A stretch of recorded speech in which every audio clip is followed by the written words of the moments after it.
Sayang, pergi makan yuk. Ayo sayang, makan di mana kita sayang? Terserah. Wow, aku salah pertanyaan. Gimana kalau kita makan nasi padang aja sayang? Nggak mau, nggak suka makanan berlemak. Kalau ke KFC gimana? Nggak mau, lagi nggak pengen makan ayam, gelai. Makan nasi goreng?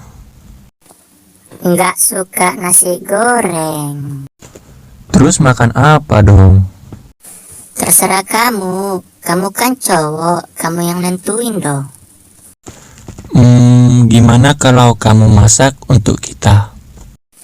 Ide bagus tuh sayang, bentar aku masakin ya. Hah? Cewek aneh. Untung sayang.